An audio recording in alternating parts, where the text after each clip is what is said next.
salaamaaleykum abonné Balago TV Balago TV Balago TV ah ouais temps yi nag non Balago TV moo xew de c'est artistes yëpp fii la tey moom maa ngi am mbégte loolu waaye recevoir hormis sama grand idi grand bu ënd bu forox bi ndeysaan laara bëggaj ak Abdoulaye Guissé la Tukulër mais tey moom amul benn message Tukulër booy wax Macky Sall wolof ngay wax. non tey wolof la. ak suñu grand nag suñu doyen monsieur Alioune Tine avec un grand M monsieur Alioune Tine de la RADDHO mu jógee RADDHO léegi mu ngi doyen Alioune. Africa Jom Center think tank. Africa Jom Center. voilà dinaa ko toj. Africa Jom Center. Jom Center. waaw. mais doyen mel na ni que yow yaa créé loolu de. booku maa ko créé waaw dëgg la. Cam Africa Jom Center. ah astafurlah man nag xam nga man dégguma français wax dëgg yàlla man damay la lambatu nii rek Africa Jom Center. wala Center du français de. joolaa la ak wolof daañu ci ñëw. d'accord Idrissa. waaw sama grand bi. tey Sodaaf.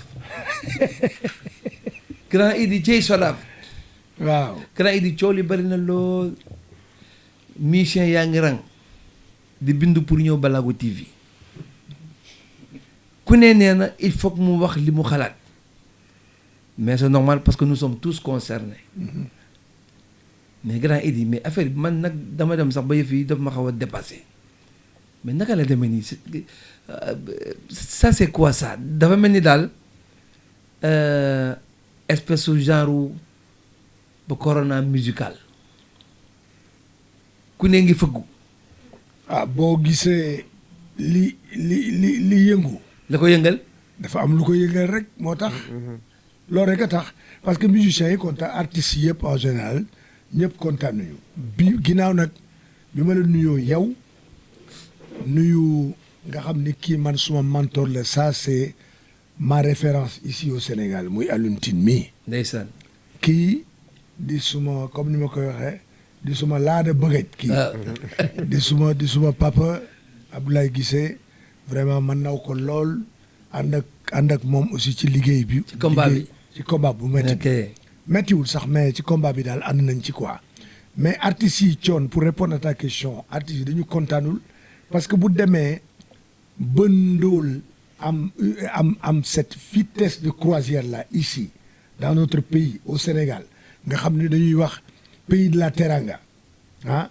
pays bokk pays loolu yëpp dafa mel ne daf fi toxu loolu nag moo tax artistes yëpp ñëw. di ñëw Balago TV moo tax artistes yëpp di dem. Omar bari fa lool moo tax artistes yëpp di ñëw ci say wi bari fa lool parce que dafa am lu leen metti lu leen naqari.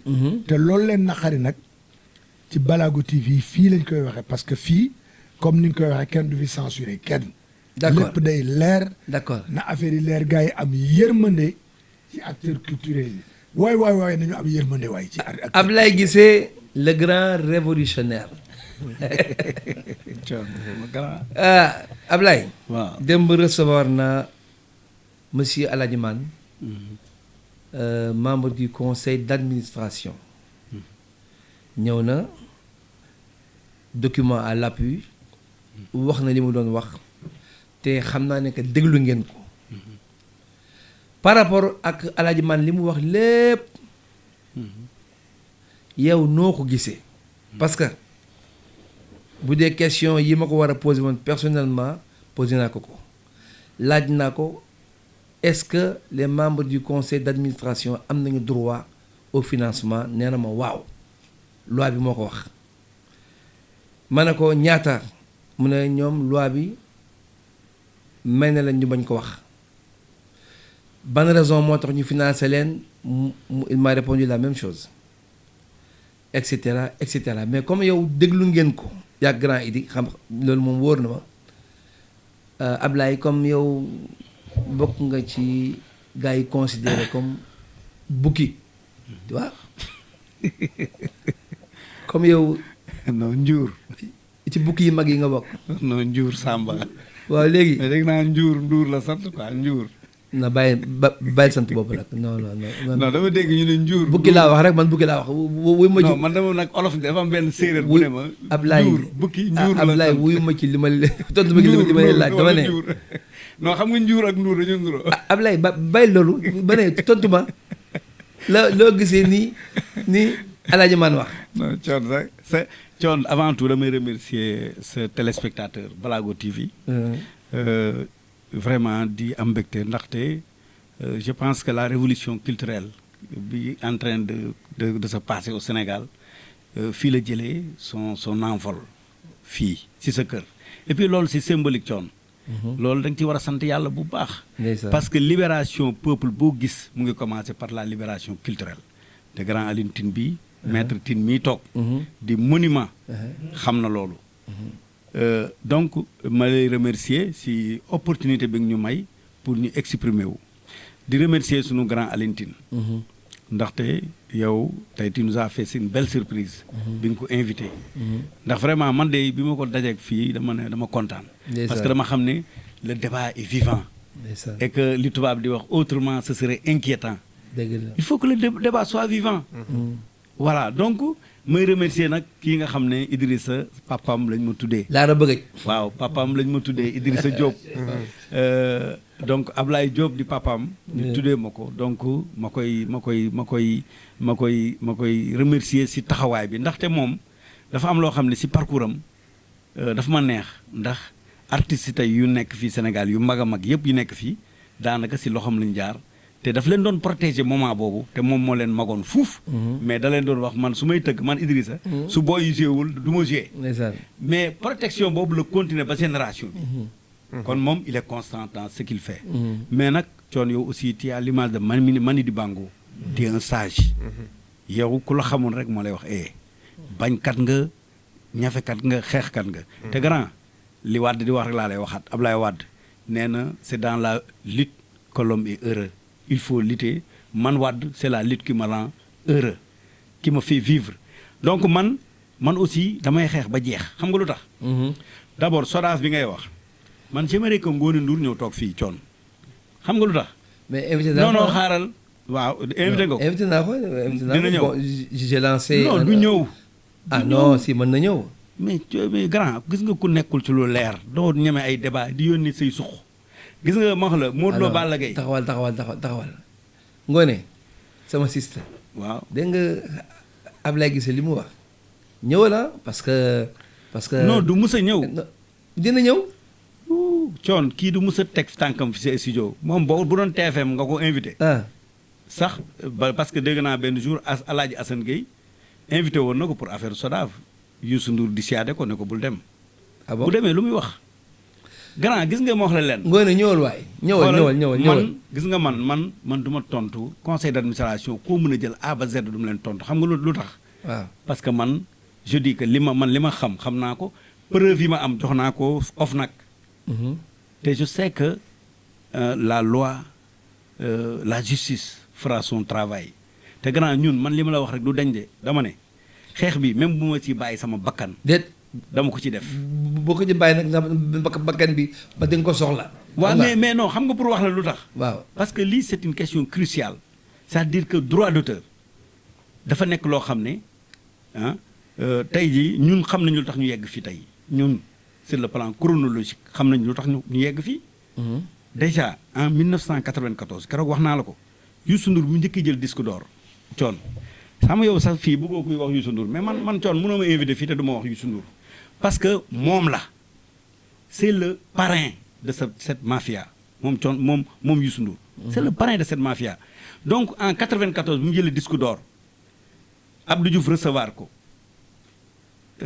qu'est-ce qu'il a demandé Abdou Diouf que jox ma BSDA le bureau sénégalais des droits d'auteur mais Abdou Diouf ne ko mais mënut a nekk Abdou Diouf demoon na sax ba di ko jox mais entourage Abdou Diouf conseil culturel yi ñoo ne ko mais Abdou Diouf lii mënut a nekk nga jël lu day ni bureau Sénégal di doon jox ko benn nit benn artiste mënut a nekk c'est pas une société léegi mu ñafe di ñafe ba 2012 la seconde alternance mu dem jàppale Macky gagné def ko ministre de la culture souvent damay am envie di ko wax xam nga lu tax parce que artistes yi il faut ñu yeewu artistes sénégalais yi ak homme de culture yi dañoo yeewuwul parce que maslaa bi bu bëree ñoom seen bopp seen sët yi c'est-à-dire sët yi si ndóol la ñuy dee dañuy xiif mar te alors que culture tey lu muy def dans les pays développés culture moo yore économie pays mooy doxloo pays moo koy wàcciloo moo koy suuxloo. En tout cas man déggoon naa ñu ne la bonne santé d'un pays se dessine à travers sa culture. Voilà léegi en 2012 Macky Sall arrive au pouvoir premier gouvernement le 4 avril ñu nommé Youssou Ndour ministre de la culture et du tourisme donc Youssou Ndour il n'a fait que 6 mois à la tête de ce ministère ak bambula boo xam ne nag kenn xamu ko maanaam déstructurer le ministère de la culture parce que mënu ko yore xamu ko c'est pas son métier mënu ko xam-xam bi yoru ko il faut oser dire les mots parce que sooy raay day mel ni moom benn genre kii alors que moom en réalité il a été le plus nul des ministres de la culture que le Sénégal a eu man je le dis en connaissance de cause lu ma ci nëbb dara ministre de la culture yi lu tax Abdou Diouf ci boppam nekk francophonie woo Macky Sall ne ko def nga erreur bu mag yow kii waroo ko nommer ministre de la culture. parce que ministre de la culture. Ablaye. non defal ndànk. Ablaye est-ce que tu as les preuves. non defal ndànk Abdou Diouf moo ne ko ministre de la culture. bu war a dem ci ay francophonie fu nekk. oui. nga xam ne amul niveau c'est pas bien pour un pays c'est le rayonnement culturel du Sénégal c'est à travers son ministre de la culture léegi 6 mois la def ñu jëlee ko fi mais benn acte la Youssou Ndour posé benn acte. mooy dafa droit di wax récidive maanaam 94. BSDA bi mu soxla woon. joxuñu ko moom la ñëw 2012 dindi jaabi si bi une magistrate dafa mel ni tey Alioune Tine nekkoon directeur général BSDA yow nga dindi Alioune Tine mii nga dem indi sa coordonnateur fekk ma ci boole muy Mounirou Sy nga indi ko ne ko demal toogal ma fee. mais loolu. non coon xaaral ma yegg. mais loolu parce que coon. ça part ba aussi tam boo ko xoolee mais c'est ça part du gâteau. non mais kon daal bii bukki bii njur bii sàmba dafa war am si réew mi. non dama ndànk. parce que yow mënoo jël SODAV mënoo jël BSDA. waaw jël monument de la Renaissance. waaw jël grand théâtre jël place du souvenir. jël théâtre national Daniel Sorano. léegi nag yow mii bukki ngay woy bu yeneen bukki yi. ba kan moo ko jox. léegi kon Sénégal fu mu jëm. kan moo ko jox. kan moo ko jox. waaw mais Macky Sall moo ko jox. voilà mu noonu. mais Macky Sall la ko jox mais xaar moo wax la même bu ko Macky joxee xam nga culture. waaw mooy domaine boo xam ne c'est décentralisé xam nga lu tax ma wax la loolu. waaw gis na tey mun nañ la jox en politique. waaw mun nañ la jox ministère de la santé. nga dem jël say nit sax teg fa. waaw mais gis nga nit yooyu amuñu lenn lu ñu mën a def ay kii mais gis nga ministère de la culture la preuve feeñ si rapport yi SODAV yi ay financement yoo xam ne nga jël membre conseil d'administration financer sa bopp c'est-à-dire culture dafa yaatu si culture waroo ko yore di jël ay nit maanaam même Macky bu ko joxoon moom moo waroon am grandeur xam ne lii du ay fekkee ma ci boole du Mounirou Sy laay teg fii monument de la Renaissance ma teg fa sama nit kële mais na jël ay compétences yu nekk si Sénégal mu xam ne supposons Baaba Maal ku mel ni Baaba Maal waa këram am na kenn ku mën a gérer dara nga ne ko mais Baaba kaay coon ñëw leen ñu waxtaan artiste plasticien be kii bële nga wóolu ñu waxtaan ñu xool nu ñuy gérer culture bi mais sens boobu la ko Macky joxee ministère de la culture mais dafa def yëfu boppam def ko yëfu bi bukki bi njur bi sàmba man nag ni ma ko léegi nag muy woy bi di dugal ci terrain yoo xam ne ensuite ñun terrain yooyu duñ ci dugg xam nga lu tax grand ñun terrain yooyu du suñu terrain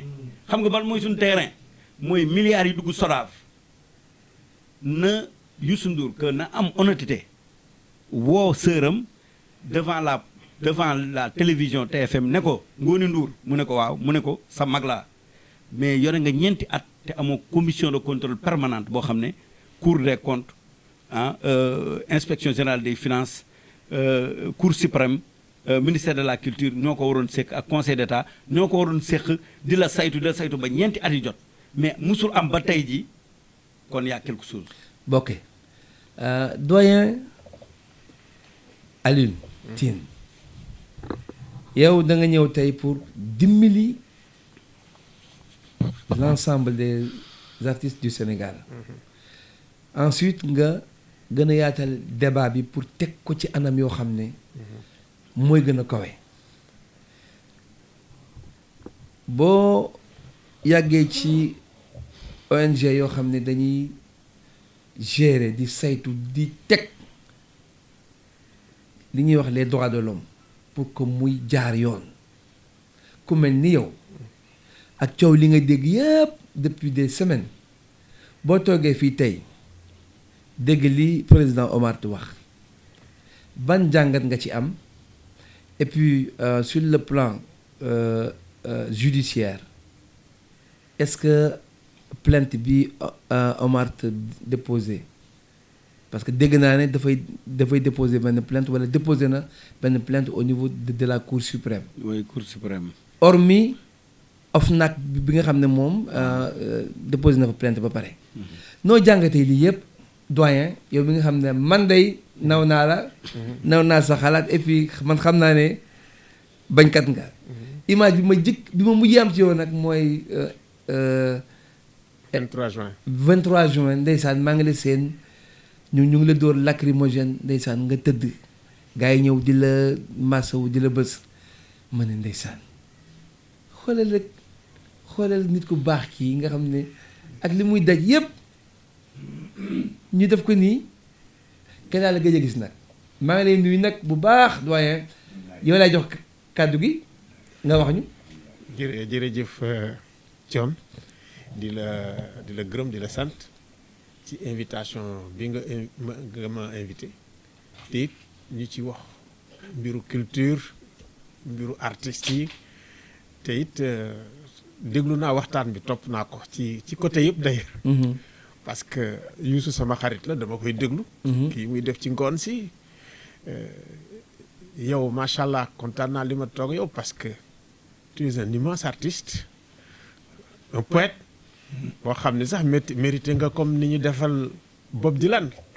Bob Dylan dañu jël chanson yam jox ko prix Nobel yow li nga wax dafa am sens neex na am na mélodie am na beat dëgg beat bi moom am na yaakaar naa ne sax ci mbalax bi am na loo ci indi ci beat bi merci beaucoup macha allah et ki sama xarit la Idrissa Diop. Idrissa lu mu laal transformé ko en or.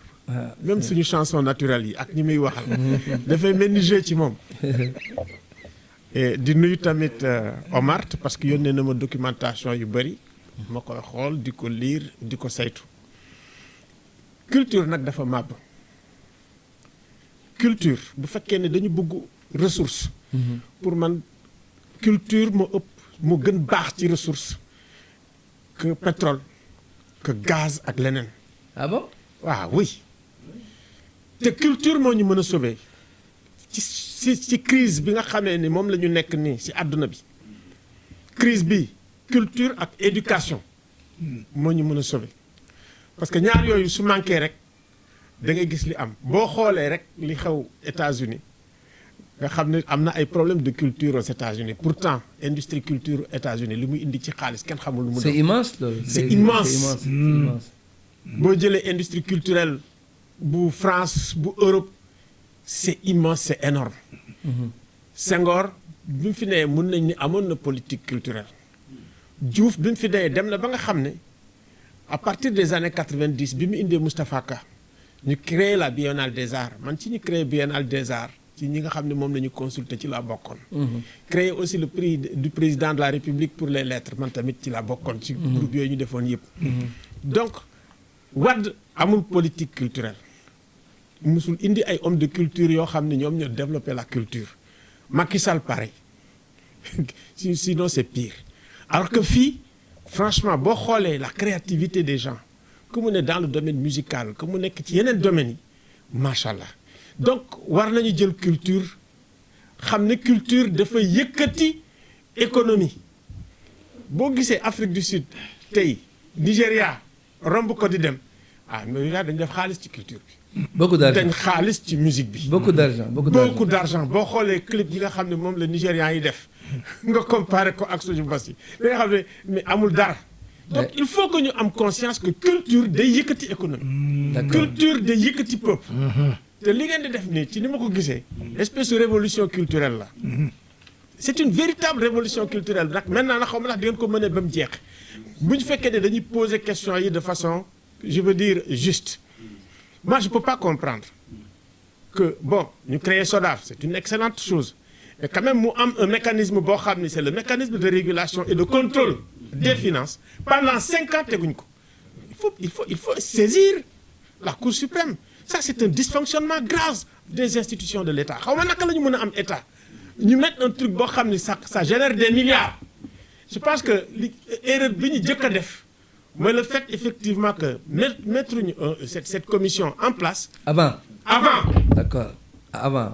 non institution boo ko tegee institution d'État. mu am ay mécanismes yoo xam ne dañ koy doxal. da nga koy teg su ko defee coow li du bari parce que dina am ñoo xam ne dañuy ñëw saytu ni mbir mi nii la demee li ngeen def yoon la li ngeen def du yoon léegi plainte bi nga xam ne yow déposé nga ko aussi OFNAC mais c'est une bonne chose ça veut dire il faut que bu fekkee ne yow da nga am institution d'État que tu rendes compte y a pas de raison ñu ne yow xaw ma diw di nga ci gouvernement bi da nga war a rendre compte bés bu la ñu def ko que keneen du rendre compte ça incombe à tout le monde donc OFNAC def liggéeyam ba mu baax xool lan moo ci ne intérêt la ñi nga xam ne sax ñooy gérer SODAV seen intérêt parce que bés bu ñu ko génnee ni mais yéen de li ngeen di def yëpp yoon la mais day wàññi coow li doyen oui mais est-ce que moom mën na bon de façon bu dee l'OFNAC il l'a déjà fait est-ce que mën na en même temps déposer plainte OFNAC ba pare bëgg a déposer plainte bu Cour suprême mais bien sûr c'est pas incompatible ça veut dire que état bi OFNAC c'est l'état parce que état bi dafa war a mettre commission boobu en place parce que ay corps de contrôle rek ñoo ci nekk des finances publiques et puis c'est la condition pour que ça marche c'est-à-dire que lii ñuy marché nii yëpp c'est totalement illégal c'est sur une base illégale et c'est sur cette base-là je pense qu'on peut saisir la Cour suprême mais c'est pour dire à l'État mais les conditions de bon fonctionnement et de transparence de cette institution. kon maanaam kon bi SODAV commencé ba léegi tout est illégal. ci ni ñu ngi doxalee c'est totalement illégal parce que en réalité dañuy fonctionner hors contrôle. oui ok exactement. Est-ce que nangu nga yow nga nekk membre du conseil d'administration bu SODAV yaa ngi fayeeku un salaire ñu wuññeeku yow bu di la financer waat est-ce que loolu pour yow jaar na yoon. conseil d'administration yi en principe yëpp dañuy am lu ñuy wax jeton de présence. que mu ne France que mu ne feneen mais dañ ko def sur des bases transparentes ñu bon ñun lii la ñuy fay xam nañu ñu ñuy fay ci yenn yi. su fekkee ni aussi périodicité bi la ñuy fay ñu fay ko parce que en fait membre du conseil d'administration peut-être que liggéey bi ngay def par rapport ak liggéey boobu xëy na ñëpp ñii liggéey bu bari la ñii liggéey bu tuuti la et cetera mais loolu dañ ko war a réglementer te ñu ko war a réglementer aussi mooy commission bi. oui. est-ce que mais nii sax fii sax projet du comme du ay li ñu leen di fay mais fii seen projet la ñuy financer projet elle finance les projets des membres de son conseil d'administration est-ce que loolu est-ce que sax la morale ak l'éthique l'accepte. léegi comme yow déposé nga. OFNAC il me semble que OFNAC tous ces aspects-là. dina ko xool yëpp wax nañ ko. leeralal ñu ko. waaw parce que loolu moo tax ma ne yow. action bi nga def auprès de l'OFNAC. c'est une action citoyenne. et puis OFNAC aussi loolu mooy liggéeyam. pour ñu def ko kenn waru ci mer. ça veut dire que tey bu fekkee ne da ngay dem boo fekkee ne li nga def amul benn problème. amuloo dara loo ci xalaat bu ñu la yóbboo OFNAC da nga ne alhamdulilah. bu ñu ma yóbboo OFNAC dina affaire bi dina leer affaire bi dina truc bu la OFNAC leeralee. baax na mais tamit il faut que ñu jël ci aussi ay leçons parce que tamit OFNAC bu indee foog mu am ay recommandations recommandation bi mooy lan bu ñu defee mécanisme bu mel nii il faut ñu wàññi coow mu am déggoo mu am consensus que ñi nga xam ne daf leen concerné yépp ñu gis ci seen bopp. mais bu fekkee ne ñi leen concerné gisuñ ci seen bopp même bu OFNAC gisul dara loolu war nañ ko xoolaat parce que coow lu bees la. gis-gis bu bees la ci doxalinu culture gis-gis bu bees la ci doxalinu ay institutions yi. ak gestion bu bees ak gestion bu bees. te gestion bu bees. bu ñëpp d'accord bu leer te ñi nga xam ne ñoo ko séq. tamit ñu gis ci seen bopp parce que en réalité c'est une façon pour yéen les acteurs de la culture ngeen réapproprier wu li ngeen xam ne yéen a ko moom. parce que droit d'auteur c'est important création c'est important li mu laaj dafa am solo lool dafa baax ci yéen. baax si réew mi parce que fépp fu ngeen génne tam ay ambassadeur u réew mi ngeen donc loolu il faut que ñun ñi bàyyi ci xel état bi bàyyi ci xel état bi nag dellu si waat ko daal di jël culture teg ko place am ci place yi gën a kawe man toppatoo gaz bi ak pétrole bi jël toppatoo culture bi tegaat ko place am parce que loolu moo tax ba nga Sénégal ñëpp naw leen depuis le temps de Senghor moom ci boppam ma noonu sax le ministère de la culture donc il faut ñu delloo culture place am il faut ñu delloo créateurs yi seen place ak ni ñu leen fonke waaw boo ak xoolee li ñu war a am ba doyen boo xoolee nekk corona bii fépp la yàq ñëpp la gaañ mais les acteurs culturels ñoo ci gën a sonn ñoo ko gën a yëg parce que ñoom seen liggéey moo bëggul moo ànd ak mbooloo mu bari te feebar bi bëggul mbooloo donc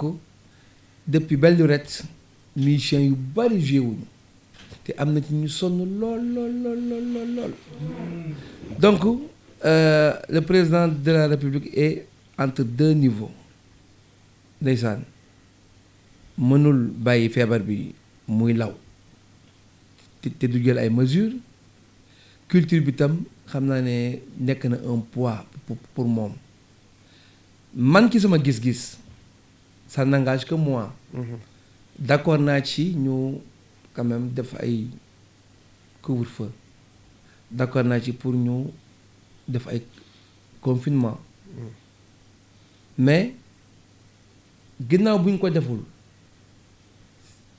population bi ñooy dee te moom il a la responsabilité de veiller sur ça mais culture bi tam ñi nga xam ne ñoo ciy yëngatu ñu ngi bëgg a dee te am na aide yoo xam ne wax nañ ko fii ñu ne milliard bi mu njëkk a joxe am na ñu ne ni nga ko distribuer moo baaxul parce que man je suis Thione Seck kii mooy Idrissa Diop ministère de la culture nangul nañ ma man am naa benn association boo xam ne maa koy jiite gox bi ma dëkk artistes yi nekk foofu yëpp ci man la ñu bindu Idrissa aussi la même chose man je suis à Ouest Foire Idrissa mu nga ba Gueule Tapée exemple alors moom xaalis bi nga xam ne ñiy bindu ci man ñoo ko moom man lañ ko jox mais su fekkee ne man am naa njublang ñi ma bind ne ay musiciens lañu ñoo bokk ci man am na ki 200 et quelques yoo xam ne ils sont pas musiciens yooyu dafa commencé am booru Idrissa même chose et les musiciens en parlent pour éviter tout cela ñu ne président joxewaat na 2 milliards 500 man dama proposé ne avant ñuy joxe les 2 milliards 500 là le grand théâtre est là nañ ma convoqué man ak sama musiciens yi nga xam ne ñoo bootu ban ki suma ginnaaw ñu ne ma acca toogal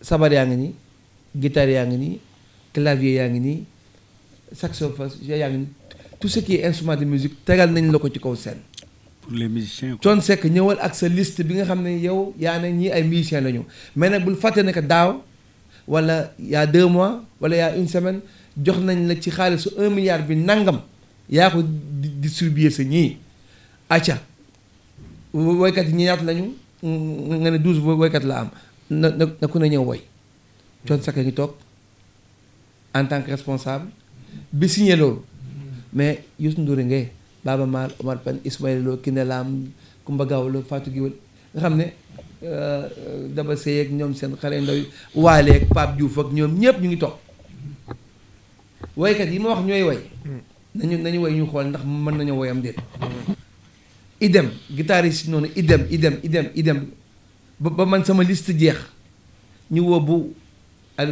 bu Idrissa Diop boobu keneen ak bu keneen ñuy soog a distribuer les 2 milliards 500 parce que y a trop d'intrus yoo xam ne ñooñu putoxlu te ils ne sont pas des musiciens